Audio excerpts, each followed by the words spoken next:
Guys, it's happening. The art inflation situation is crazy. Artists are charging way too much. $300 for a finished, detailed headshot art piece. We need to start policing artist prices.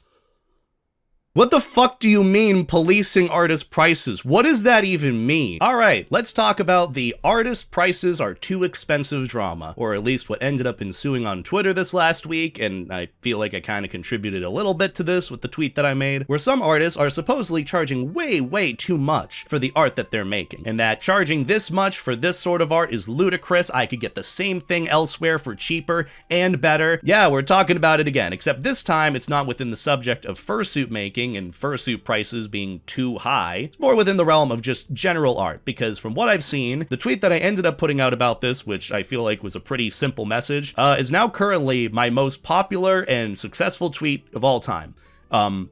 I hate it, but it had a good solution and a lot of people agreed with what I had to say, so let's talk about it in a video. You know how we do this here. I see like 1 to 2 tweets on Twitter, and then I managed to make a whole 15-minute video about it. Isn't this great? So I want to talk about art prices today within the vein of furry art. I also want to break down some of the arguments that people make against artist prices and how they are too high, supposedly, and then thinking that how they're doing it is critiquing an artist, which it is, but there's a way to do it without being an asshole about it. And then I want to give a solution for this, which the ultimate solution is if you can't afford a specific artist for what they're charging, don't commission them.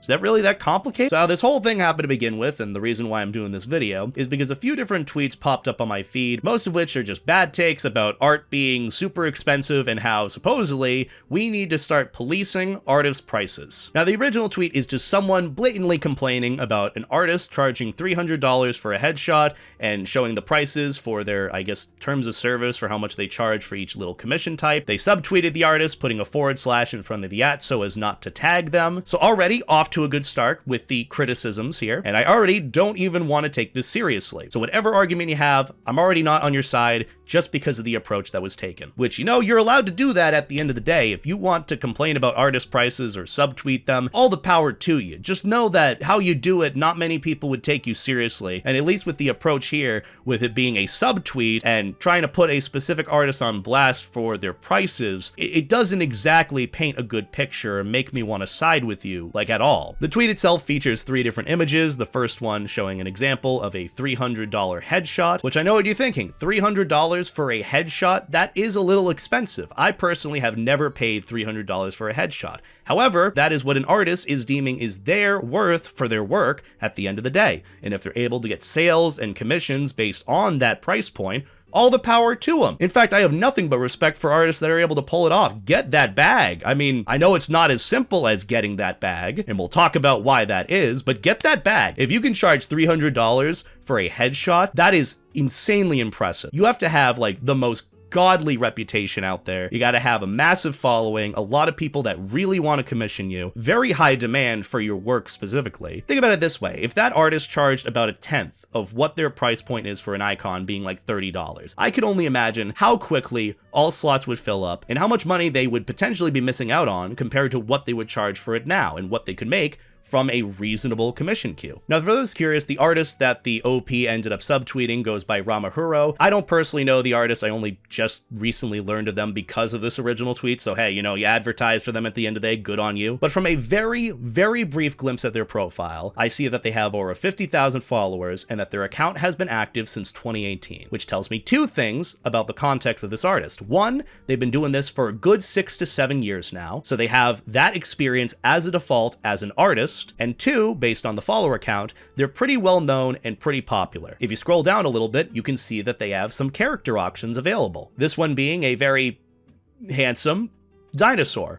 I can see why the demand is high for this art. With starting bids and auto bids in the $300 to $500 range, you can see the tweet is actually getting some good traction. It's got a good amount of retweets, over 1,000 likes easily, and based on one of the replies, or at least deleted replies, it appears that someone is interested in getting this character. So just from a little bit of research on this example used of over expensive art prices, this artist is very well known and popular, so there's a high demand for their artwork, and so they price the artwork at what they do, and people are still willing to pay for it. Pretty simple and straightforward. However, the OP here does not agree with that. They followed up with a reply saying, artists can charge what they want. Yeah, sure. But I can point out when their prices are ridiculous, lol. Rama's reasons are known. I think those reasons don't hold water. 500 to 1,000 for a ref sheet is absurd when I could get similar or better quality for way less. And you know what? They're not wrong about that. They could go anywhere else to get probably a cheaper commission. They don't have to spend $300 or $500 for a ref sheet. They could just go elsewhere. But the problem about this narrative about prices being expensive is that it's always this argument that you could go elsewhere to get cheaper. All right then, if you can find a cheaper and easier solution, why are you still complaining? If you can find artists right this moment that can charge less and you can get more from it, why are you complaining about this one specific artist? And that's what I don't get about arguments or even tweets like this. What are you looking to achieve at the end of the day? Are you just looking to complain about prices? Because if you are, congrats, you've created an echo chamber for others to also share in that sentiment who might also feel entitled to artwork at a lower price. Now, the follow-up quote retweet that actually ended up putting this whole argument on my radar and is why I'm talking about this today is probably the worst hot take I have read about art prices ever. Unpopular opinion, but I want to say this after I got a quote for a palm-sized tattoo for around $500. We need to start policing artist prices. They're getting genuinely way too carried away with how much they think their work is worth. Okay, so right off the bat, $500 for a palm-sized tattoo is pretty normal. That is around the average for what you would pay for that size tattoo. You can literally look it up because you're paying for not just, art on your skin, but you're paying for like the quality of it. You're paying for the effort into it. And especially if you are as insufferable of a client as you are someone who's tweeting this, then yeah, I'm probably going to want to charge you more for an inconvenience fee of having to work with you. Now for the second part of this, policing artists' prices. What does that mean? What do you mean by we need to police artists' prices? What, like DM them and tell them, you're doing a bad. You're charging $300 for an icon? Shame. And that's the main thing right now. Whenever I see folks argue about stuff like this, I can only imagine how insufferable of a client they would be to work with on art to begin with. Like if I saw this person making tweets about like artist prices being expensive, all the usual stuff we hear about, and then they go to commission me, I don't want to work with them. That just seems like more of a complication on my end, an inconvenience. So yeah, it doesn't paint a good picture, but it also, doesn't do you any favors by complaining about it. And I will even say it, I used to be someone that would complain about artist prices. And you know what's the funny part about it? I was 17 at the time. Pretty funny, fits the shoe, ironic as fuck. But I remember at some point, there was an artist who I wanted to commission who ended up charging like $200 for like a full body art piece. And I think this was back in like 2016, 2015 or so. And I made some post about it being like, this is ludicrous, and pretty much doing the same thing that the OP is here with making a subtweet about an artist. And my friends and followers at the time were in agreement. They're like, oh, that's way too expensive. They shouldn't be charging this much, and then going on and on about it. Literally like 5 minutes after I made that post, I felt so bad about it because I realized, okay, this artist is probably charging what they do for a reason. They're getting probably clients who are able to afford it and are willing to pay that much for their work. And it's in bad taste for me to put them on blast and use them as an example and try to bring them down. I might have criticisms and opinions about their price point, but how I'm going about doing it is not in a constructive manner, which is the big thing that I've seen going around about this exact topic, is that the argument about artist prices is criticism, and that artists fighting back towards those who think their art prices are expensive is supposedly a case where artists are bad at taking criticism. And that's where I would like to disagree with that, because every single time I have seen art prices being critiqued, it has never been in a constructive manner, and it has never been without any sense of entitlement. With the original tweet having the argument of criticizing an artist's prices, you can do that, but the way you do it, the tone you do it, the demeanor, and the approach at the end of the day determines if it's done in a toxic or destructive way compared to a constructive way. The other thing to take into account too is even giving criticism. There is no guarantee that that artist or that person you're giving criticism to is going to take it. They can very much not follow it, and that is okay to do. Does it mean that they're bad at taking criticism? No. The thing about criticism when it comes to art prices is I feel like when it comes to speaking it or expressing it, there's no easy way to do it. You want to know the best way to actually give constructive feedback to an artist on their prices. You don't commission them if it's too high. Put your money where your mouth is to some extent. I don't know if that's the saying that applies here, but if you really want to give constructive feedback to an artist on their prices, don't commission that artist. Let whoever's buying their art be the determining factor on the worth of the art. Because, you know, as much as the worth of the art is deterministic of whoever's selling it, it's also determined by who buys it. Like, say, for example, I open commissions for $300 Stickman figures. You might say that's ludicrous to charge for that amount. I might agree as well. But at the end of the day, I may get all the commissions in the world. I might have that queue filled up within minutes. I might not get any commissions at all. And so you know what I'd do as an artist who might really want to sell Stickman figures? I'd start lowering the price if I get no sales. If I want to fill my commission queue, I might lower it to $200, $100, $50. And then I get to a comfortable point where I'm able to find people who are willing to pay for what I'm willing to offer. It all comes down to supply and demand. The supply being an artist commission for whatever price point that it's at, and the demand being how many people or who specifically is willing to pay for art of that value. As the value goes up, the demand for it might go down. That's not necessarily the case with every artist, and every artist has different standards for that, but a lot of times from what I see, artists undercharge for the sake of filling their commission queue. Some other arguments that I've seen too are people saying, oh, I used to pay like $25 for a full body back in like 2014. Nowadays, it's like $100, $200 just for a full body, which yes, you're right, it was $25 back in 2014. I remember my first ever commission that I got in like 2015, 2016 was of this detailed pen sketch of my character.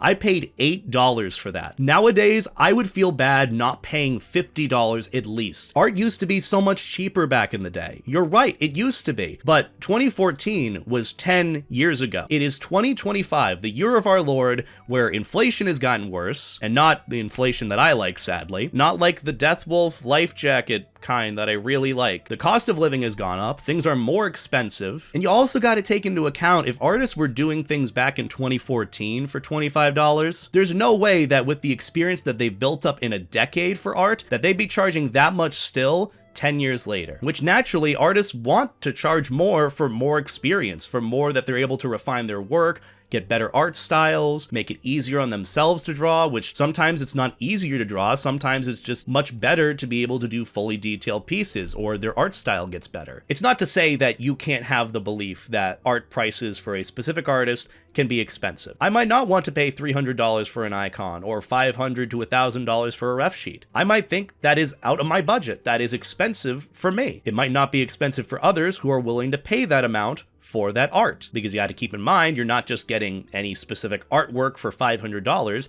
you're getting artwork from that person, from that artist who has had that many years of experience, who has that reputation, who has the following tied to their name, which is a big thing that's not really talked about often, especially within the realm of art. If you're commissioning a very renowned artist who is popular, who a lot of people would love to get art from, you're also paying for the name of the art that you're getting. Especially if the artist is going to advertise or post that artwork on their social media, you're kind of to some extent paying for that advertisement because people are going to see that specific art piece that you commissioned. I know that's not really a deterministic factor at the end of the day, but realistically, artists are able to charge whatever they want. At the end of the day, these original tweets and quote retweets with the narrative that art is expensive, these artists need to lower their prices, it just screams entitlement.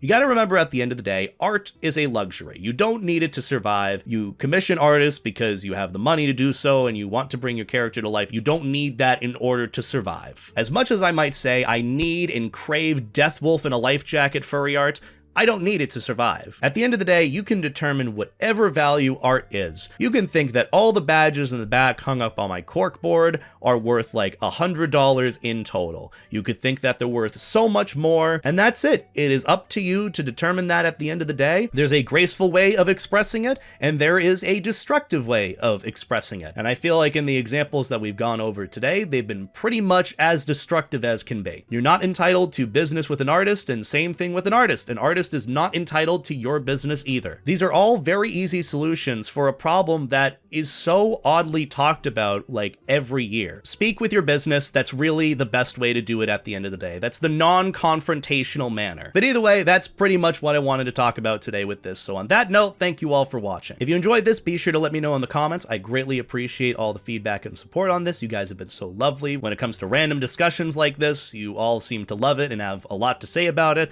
and I hope you guys have a lot of good things to say about this one. And I especially want to do a follow-up to this, kind of getting a perspective on the artist side of things, because a lot of what I said about running a business as an artist, I feel like comes down to a lot of my personal experiences with running my own business as a YouTuber, and I know that can very much differentiate from artist to artist, even as artists too. So hey, if you want to talk to me about your experiences with being a freelance full-time artist, be sure to let me know. Either way, that's about going to do it for me. Have a wonderful night, take care, life stay jacket, treat people like people, and that's about it. See you later, guys.